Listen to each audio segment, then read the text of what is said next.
ಹೋಗಲಿ ಬಿಡು. ಬೇಜಾರು ಮಾಡ್ಕಿಬೇಡ ಅಂತ ಒಂದು ಸತಿ ಹೇಳಿದ್ನೇ ಇಲ್ಲ ನಾನು. ಅಲ್ಲಿಗೆ ಬಿಟ್ಟುಬಿಡು. ಬೇರೆ ಯಾರು ಅಲ್ಲಲ್ಲ, ಅಪ್ಪ ತಾನೆ. ಅವ್ರು ಯಾವ ಟೆನ್ಷನ್ನಲ್ಲಿದ್ದರೂ ಏನೋ ಹಂಗೆ ಮಾತಾಡ್ಯಾರೆ ಅಷ್ಟೇ. ನೀ ಅದನ್ನು ಹೆಚ್ಚು ತಲೆ ಕೆಡ್ಸ್ಕೊಬೇಡ. ನನಗೆ ನಿನ್ನ ಮೇಲೆ ನಂಬಿಕೆ ಇದ್ಮೇಲೆ ನಿಂಗೆ ಯಾಕೆ ತಲೆ ಬಿಸಿ? ನಾನು ಹಿಂಗೇನಾದರೂ ಹೇಳಿನಾ? ಬಿಡು. ಈಗ ನಮ್ಮ ಮನೆಯಲ್ಲೂ ಕೂಡ ನಿಂಗೆ ಯಾರು ಏನಾರು ಹೇಳ್ಯಾರ? ಅಮ್ಮೇನಾರು ಹೇಳ್ಯದ? ಅಪ್ಪೇನಾರು ಹೇಳ್ಯಾರ? ಅವ್ರು ಯಾರು ಏನು ಹೇಳಲ್ಲ ಅಂದಮೇಲೆ ನಿಂಗೆ ಮತ್ತೆ ಯಾಕೆ ತಲೆ ಬಿಸಿ? ಅಪ್ಪ ಅಂದಮೇಲೆ ಮಗಳು ಅನ್ನೋ ಸಲಿಗೆಲಿ ಕೆಲವೊಂದು ಮಾತು ಆಡ್ತಾರೆ, ಅದಕ್ಕಾಗಿ ತಲೆ ಕೆಡಿಸ್ಕೊಂಡು ಕೂತ್ಕೊಳೋದಲ್ಲ. ಲೆಕ್ಕ ಅಂದರೆ ನೀನು ತಕ್ಷಣ ನನ್ನ ಬನ್ನಿ ಕರ್ಕೊಂಡು ಹೋಗಿ ಅಂತ ಹೇಳಬಾರ್ದಿತ್ತು ಗೊತ್ತಾ? ಹಿಂಗೆ ಅಂತ ಗೊತ್ತಿದ್ದಿದ್ರೆ ನಾನು ಗೊತ್ತಿರಲ್ಲ. ಈಗ ಇನ್ನೊಂದು ಸತಿ ನೀ ಅಲ್ಲಿಗೆ ಹೋಗ್ಬೇಕಾ ಬೇಡ? ಇಲ್ಲೇ ಇರೋಕ್ಕಾಗ್ತದ? ಈಗ ನಾಳೆ ಎಂಗೇಜ್ಮೆಂಟು ಅಂತಂದರೆ ನೀನು ಹೋಗದೆ ಇರೋಕ್ಕಾಗ್ತದ?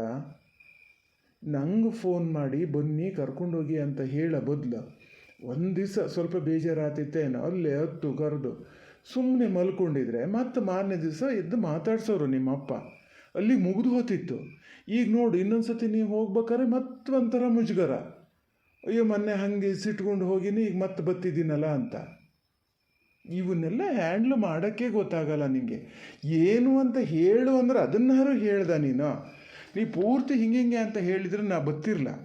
ಈಗ ಹೇಳೋ ಮಾತು ಅವಾಗಲೇ ಹೇಳಿ ನೀ ಅಲ್ಲೇ ಇರೋ, ಮುಗಿಸ್ಕೊಂಡೇ ಬಾ ಅಂತ ಹೇಳ್ತಿದ್ದೆ. ಹೋಗಲಿ ಬಿಡು, ಆಗಿದ್ದಾತಲ್ಲ. ಈಗ ಅಪ್ಪ ಏನಾದ್ರು ಫೋನ್ಗಿನ್ ಮಾಡ್ದಾಗ ಕ್ಲೀನಾಗಿ ಮಾತಾಡದೇ ಇರಬೇಡ. ಎಷ್ಟಂದ್ರೂ ಅದು ಅಪ್ಪ ಮಗಳ ಸಂಬಂಧ ಅಷ್ಟು ಸಲೀಸಾಗಿ ಹರ್ಕೊಳಕ್ಕಾಗಲ್ಲ ಆತಾ. ಬಿಡು, ಬೇಜಾರು ಮಾಡ್ಕೋಬೇಡ, ಸುಮ್ಮನಿರೀಗ. ನಂಗೆ ಒಂದೊಂದು ಸತಿ ಅಮ್ಮನ ಮೇಲೆ ಸಿಟ್ಟು ಬರ್ತದೆ. ಈಗ ಅವತ್ತೇ ನಾನಾಗಿ ಹೋಗಿದ್ದಲ್ಲ ಗೊತ್ತಾ? ನಿನ್ನಪ್ಪ ಯಾರಿಗಾರು ಇದು ಮಾಡ್ತಾರೆ, ನೀವು ಜೊತೆನೇ ಹೋಗುವಂತ ಅಮ್ಮ ಹೇಳಿದ್ದು. ಅದು ಅವ್ರೇನು ಮದುವೆ ಆಗೋಕ್ಕೆ ಅಂತ ಕರ್ಕೊಂಡು ಹೋಗಿದ್ದಲ್ಲ. ನಿನ್ನ ಸುಮಾರು ಓದಿಸ್ತೀನಿ, ಓದಾದ್ಮೇಲೆ ಬೇಕಾದ್ರೆ ನಿಂಗೆ ಇಷ್ಟ ಇದ್ರೆ ಮದುವೆ ಆಗ್ತೀನಿ ಅಂದಿದ್ರು ಗೊತ್ತಾ? ಎಲ್ಲ ಗೊತ್ತು ಅಪ್ಪಗೆ. ಆದರೂ ಅದನ್ನೇ ಹೇಳ್ತಾರೆ ಮತ್ತೆ. ಈಗಂತೂ ಹೆಂಗೋ ಆಗ್ತದೆ. ನಾಳೆ ಅಣ್ಣಂಗೆ ಮದುವೆ ಆದಮೇಲೆ ಅವ್ರ ಎದುರಿಗೂ ಹಿಂಗೆ ಹೇಳಿದ್ರೆ ನಾನು ಹೆಂಗೆ ಮುಖ ತೋರಿಸ್ಕೊಂಡಿರ್ಬೇಕು? ಎಷ್ಟು ಮನ್ಸಿಗೆ ನೋವಾಗ್ತದೆ ಗೊತ್ತಾ? ನೀವು ಹೇಳ್ತೀರಿ ಸಲೀಸಾಗಿ ಬೇಜಾರು ಮಾಡ್ಕೊಬೇಡ ಅಂತ, ಆದರೆ ಬೇಜಾರು ಮಾಡ್ಕೊಳ್ದೆ ಇರೋಕ್ಕಾಗಲ್ಲ. ಇಲ್ಲ ಮಾರತಿ, ಏನಷ್ಟು ತಿಳುವಳಿಕೆ ಇಲ್ದಿದ್ದಾರ ನಿಮ್ಮಪ್ಪ? ಯಾಕೆ ಬೇರೆಯವರದ್ರಿಗೆಲ್ಲ ಮಗಳು ಸುದ್ದಿ ಹೆಂಗೆ ಹೇಳ್ತಾರೆ? ನೀವೇ ಇದ್ದಿದ್ದಕ್ಕೆ ಹೇಳ್ಯಾರೆ ಅಷ್ಟೇಯ. ಇನ್ಮೇಲೆ ಏನು ಹಂಗೆ ಹೇಳಲ್ಲ. ಇನ್ಮೇಲೆ ಏನಾದರೂ ಈ ಥರ ಏನಾದರೂ ಹಿಂಗೆ ಇನ್ನೊಂದು ದಿವಸ ಅವರ ಬಾಯಲ್ಲಿ ಈ ಥರ ಮಾತು ಬಂದರೆ ನಾನೇ ಕೇಳ್ತೀನಿ, ಸುಮ್ಮನಿರು. ಹೇಳಬೇಡಿ ಹಾಗೆಲ್ಲ ಅಂತೀನಿ. ನಿಮ್ಮ ಮಗಳ ಬಗ್ಗೆ ನೀವೇ ಹಿಂಗೆ ಮಾತಾಡಿದ್ರೆ ಬೇರೆಯವ್ರು ಏನು ಹೇಳ್ತಾರೆ ಅಂತೀನಿ ನಾನು. ನಿನ್ನ ತಲೆ ಕೆಡಿಸ್ಕೊಂಬೇಡ. ಎಂತಕ್ಕೂ ನಾನು ಅವತ್ತೇ ಹೇಳಿದೆ ನಿಂಗೆ, ಹುಡುಗಿ ನೋಡೋಕೆ ಹೋಗ್ಬೇಕಾರೆ ಮುಂಚೆನೇ ಇದನ್ನೆಲ್ಲ ಡಿಸೈಡ್ ಮಾಡ್ಕೊಳ್ಳಿ ಅಂತ. ಎಲ್ಲರೂ ದುಡ್ಕೇ ಬಿಟ್ರಿ. ಈಗ ಅವರೊಬ್ಬರು ನೋಡಿದ್ರೆ ನಿನ್ನ ಅಣ್ಣ ನಂಗೆ ಫೋನ್ ಮಾಡ್ಕೊಂಡು ನೀವು ಮನಸ್ಸು ಮಾಡೋರು ಆಗ್ತದೆ, ಹೆಂಗಾರು ತಪ್ಪಿಸಿ ಎಂತ ಮಾಡೋಕ್ಕಾಗ್ತದೆ? ಈಗ ನಿಮ್ಮ ಅಪ್ಪ ಏನು ತುದಿ ಕಾಲಲ್ಲಿ ನಿಂತಾರೆ ಎಂಗೇಜ್ಮೆಂಟ್ ಮಾಡೋಕ್ಕೆ. ಈಗ ನಿಂಗೆ ಹಿಂಗೆ ಹೇಳ್ಯಾರ ಮಗಳಿಗೆ, ಇನ್ನು ನಂಗೇನಾದ್ರು ಹೇಳ್ದೆ ಬಿಡ್ತಾರಾ? ಅದಕ್ಕೆ ನಾನು ಸುಮ್ಮನಿದ್ದೀನಿ. ನಾನು ಈಗ ನೋಡು, ನಿನ್ನ ಅಣ್ಣನ ಫೋನೇ ರಿಸೀವ್ ಮಾಡ್ತಿಲ್ಲ. ಏನು ಬೇಕಾದ್ರೂ ಅಂದ್ಕೊಂಡ್ಲಿ, ಅವರು ಭಾಳ ಅಡ್ಕತ್ರಲ್ಲಿ ಸಿಕ್ಕಾಕೊಂಡಂಗೆ ಆಗಿದೆ. ಅಟ್ಲೀಸ್ಟ್ ನಿಮ್ಮ ಅಮ್ಮನಾರು ಹೇಳ್ಬೋದು ಧೈರ್ಯವಾಗಿ, ಸುಮ್ಮನಿರಿ ಅವನಿಗೆ ಇಷ್ಟ ಇಲ್ಲ ಅಂತ.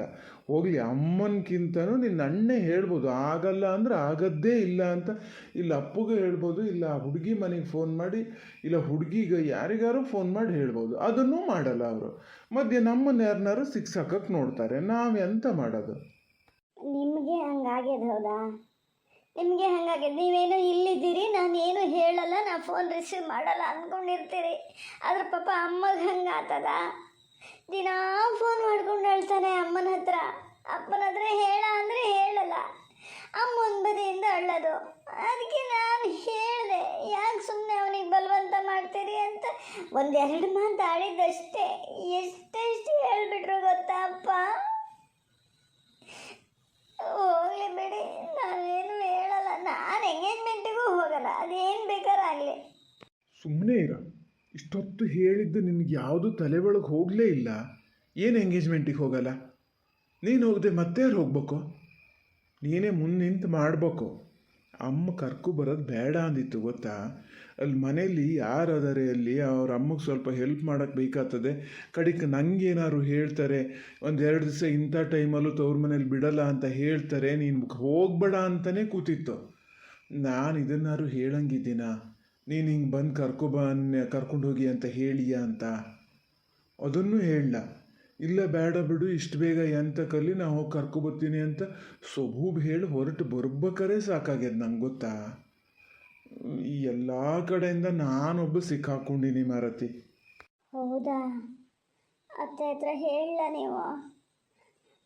ಥ್ಯಾಂಕ್ಸ್ ಕಣ್ರಿ, ತುಂಬ ಥ್ಯಾಂಕ್ಸ್ ಅತ್ತ. ನಿಮ್ಮದು ಋಣ ನಾನು ಹೆಂಗೆ ತೀರ್ಸೋದಂತಲೇ ನಂಗೆ ಗೊತ್ತಾಗಲ್ಲ. ಸಾರಿ ಸಾರಿ ಕಣ್ರಿ. ಸುಮ್ಮನೆ ಇರು, ಏನು ಋಣ ಗಿಣ ಅಂದ್ಕೊಂಡ.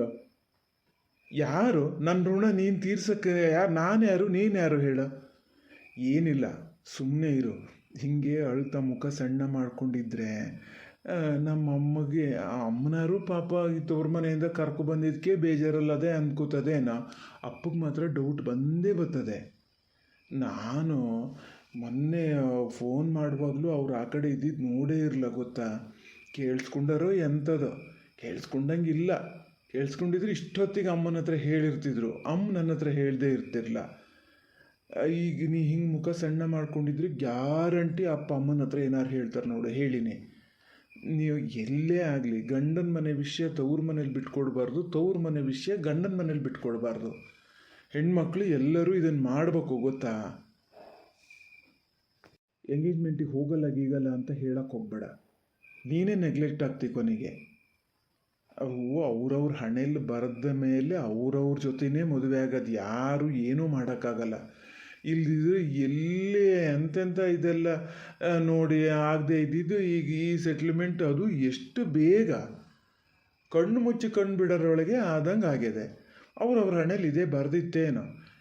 ಚೆನ್ನಾಗಿ ಆತದು ಬಿಡು. ಅಲ್ಲ ಅಲ್ಲ ಅಂದ್ಕೊಂಡಿದ್ದೆ, ಆಮೇಲೆ ಚೆನ್ನಾಗಾಗೋದು. ಹೇಳಿಬಿಡು.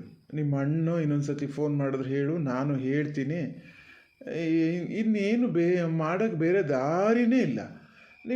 ಅವರೇ ಹೇಳಬೇಕು. ಅವ್ರಿಗೆ ಹೇಳೋಕ್ಕಾಗಲ್ಲ ಅಂದಮೇಲೆ ನಾವೆಲ್ಲ ಹೇಳೋಕ್ಕಾಗಲ್ಲ. ನೀನು ಮಾತ್ರ ಏನೂ ತೋರಿಸ್ಕೋಬೇಡ. ಹೇಳಿನಿ ಮತ್ತೆ. ಒಳ್ಳೇದು ಕರೆಯೋದು ಏನೂ ಮಾಡಬೇಡ. ಎಂಗೇಜ್ಮೆಂಟಿಗೆ ಹೋಗಲ್ಲ ಅಂತಲೂ ಹೇಳಬೇಡ. ಎರಡು ದಿನ ಕಳೆದ್ಮೇಲೆ ಹೋಗ್ಬೋದು. ಅಲ್ಲಿ ಸೀರೆ ಬಟ್ಟೆ ಎಲ್ಲ ಸಮ್ ಮಾಡ್ಬೇಕಲ್ಲ. ಆದರೂ ಬುಳ್ಳಿ ಮಾತ್ರ ತುಂಬ ಅದೃಷ್ಟ ಮಾಡ್ಯಾಳೆ ಕಣ್ರಿ. ಯಾವ ಜನ್ಮದ ಪುಣ್ಯನೇನೋ ನಿಮ್ಮಂಗಿದ ಅಣ್ಣ ಸಿಕ್ಕಿರಿ ಮಾತ್ರ. ಅದಕ್ಕೆ ಅವಳಿಗೆಲ್ಲ ತಿಳುವಳಿಕೆನೂ ಅದೇ. ಇಲ್ಲಪ್ಪ, ನನ್ನಿಂದ ಅಲ್ಲ ಬುಳ್ಳಿಗೆ ತಿಳುವಳಿಕೆ ಬಂದಿದ್ದು, ನಮ್ಮ ಅಮ್ಮನಿಂದ. ಇವೆಲ್ಲ ನಂಗೆ ಹೇಳ್ಕೊಟ್ಟಿದ್ಯಾರು? ನಂಗೇನು ಯಾವುದೋ ಪುಸ್ತಕದಲ್ಲಿ ಓದಿ ಕಲ್ತಿದ್ದಲ್ಲ, ನಮ್ಮ ಅಮ್ಮನೇ. ಅಮ್ಮ ಕಾರಣಕ್ಕೆ ಹಂಗದೆ ಅಂದರು. ಅದಕ್ಕೆ ತಿಳುವಳಿಕೆ ತುಂಬಾ ಅದೇ ಗೊತ್ತಾ. ಅದಕ್ಕೆ ಹೇಳೋದು ನಿಂಗೆ ಒಂದೊಂದು ಸರಿ ಅಮ್ಮನ ಮನಸ್ಸಿಗೆ ಯಾವತ್ತೂ ಬೇಜಾರು ಮಾಡಬೇಡ ಅಂತ. ಇದರಲ್ಲಿ ಹೆಚ್ಚುಗಾರಿಕೆ ಅಂತ ಅದೆಯೋ ನಂಗಂತೂ ಗೊತ್ತಾಗಲ್ಲ. ಹೋಗಲಿ ಬಿಡು, ಹೋಗಲಿ. ಈಗ ಸಮಾಧಾನ ಮಾಡ್ಕ. ಸಮಾಧಾನ ಆತಪ್ಪ, ಎಷ್ಟೋ ಸಮಾಧಾನ ಆಯ್ತು ಈಗ ಗೊತ್ತಾ. ಅದಕ್ಕೆ ನಾ ಇಲ್ಲಿಗೆ ಬರ್ತೀನಿ ಅಂತ ಹೇಳಿದ್ದು. ಅಲ್ಲೇ ಇದ್ದಿದ್ರೆ ನಂಗೆ ತಲೆ ಕೆಟ್ಟೆ ಹೋತಿತ್ತೇನ. ನಿಂಗೆ ಸಮಾಧಾನ ಆಯ್ತು, ನಂಗೆ ಮಾತ್ರ ಭಾಳ ಬೇಜಾರೇ ಆಯ್ತು. ಎಷ್ಟು ಮಾಡಿದ್ರು ಅಷ್ಟೇ ಬಿಡು.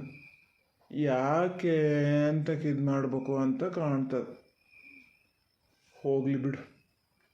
ಬೇಜಾರಾತ? ಎಂತಕ್ಕೆ?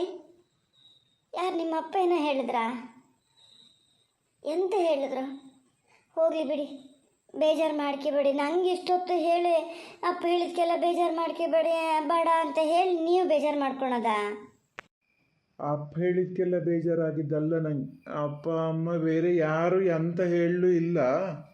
ಮತ್ತೆ ನಾನೆಂತ ಹೇಳದ್ನ? ನಾನೇನಾರು ಬೇಜಾರು ಮಾಡದ್ನ ನಿಮಗೆ? ಮತ್ತೆ ಯಾರು? ನಾನು ಬಾಯ್ ಬಿಟ್ಟು ಹೇಳ್ಬೇಕಾ? ಎಂತ ಬೇಜಾರು ಮಾಡಿದೆ ಹೇಳ್ರಿ. ಏನಾರು ಬೇಜಾರು ಆಗಿದ್ರು ನಂಗೆ ಗೊತ್ತಿಲ್ಲದೆ ಆಗಿರ್ತದೆ.